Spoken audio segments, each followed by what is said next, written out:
To all my fellow Somalilanders, what if the man we voted for isn't the one leading our country?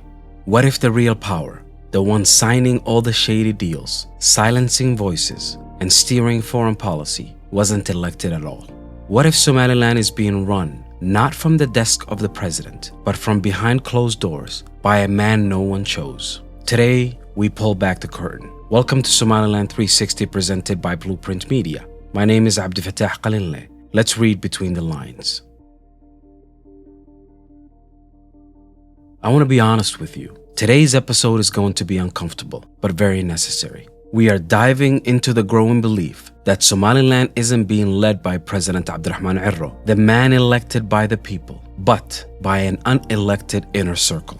And one name keeps rising to the top: Jama, Gabuush, Abdillahi, the first cousin of the president, Abdirahman Mohammed Abdillahi. Let's break it down. Let's start with what just happened in Hargeisa a few nights ago. An incident like no other, one that Somaliland has never seen before. A broad daylight assassination in the middle of a busy bus station in the capital city of Hargeisa. 2 young teenagers were gunned down, and subsequently no suspects were arrested. No witnesses were questioned, and not a single press conference from the police chief, the security minister, or even the city mayor took place. Silence from all government bodies and law enforcement. The families of the victim, may Allah bless them, refused to bury their children in order to compel their government to give them justice.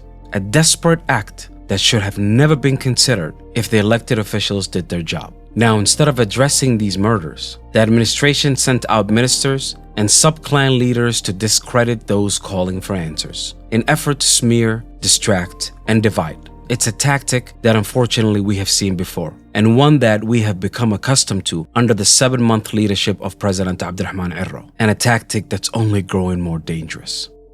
With that unfortunate event in the backdrop, more and more Somalilanders are saying President Irro isn't the one making the decisions. He's just the face, the symbol, the stamp of approval. The real power, it's said to be with his first cousin, the gentleman that we mentioned, Mr. Jama Gabuush Abdillahi. Now ask yourself, what is Mr. Gabuush's official title? What role does he hold? Who gave him the authority to attend foreign meetings, make investment decisions, or even be present at the presidential palace? It goes without saying, nobody elected Mr. Gabuush, yet he's acting like the head of the state. Let's talk about the shady agriculture deals signed by Mr. Gabuush, companies that are foreign-owned with questionable history. Let's talk about the $100 million guarantees in the agreements that were associated with these agriculture deals. Deals that were quietly shelved only after intense public backlash. Let's remember the Qatar visit and the numerous backroom deals that were rumored. Let's talk about the so-called historic trip to Kenya and the efforts to capitalize on NGO funding. Who was behind it all? Take a guess. Let me help you. Mr. Jama Gabuush. According to trusted sources inside of Somaliland, Jama Gabuush isn't just meddling. He's pushing a whole new agenda. One that seems far more loyal to Mogadishu, Somalia, than to Hargeisa, Somaliland. People say his plan is to slowly weaken Somaliland's independence and push it towards just becoming another poor federal state under the Somali government. Sources also shared with us the outline of the strategy that he intends to implement to achieve that goal.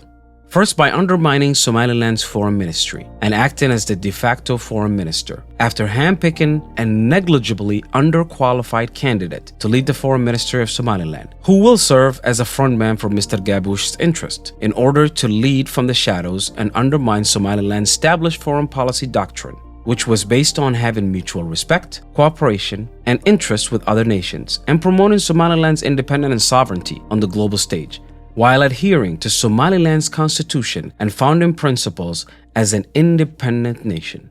Next, Mr. Gabuush is focused on securing shady foreign investment deals to fund his agenda and derail Somaliland by first enriching himself, his partners, and his disciples, and bribing his political opposition or financing their downfall, like buying traditional leaders, parliamentary members, and military officers, or even buying elections. Next, Mr. Gabuush intends to sign deals that bypass public input, deals that are detrimental to Somaliland's long-term interest, deals that, if they were made public or even investigated by independent agencies or media, will cause an uproar and backlash by patriot Somalilanders. The last mechanism that Mr. Gabuush and his partners intend to utilize is silencing critics by firing respected security officials, which we have recently witnessed hundreds of top-level commanders or military officials who have been jailed without trial in recent months. Coupled with that is shedding the national government from anyone that is not aligned with his vision, which is evident by the hundreds of government officials, and I'm talking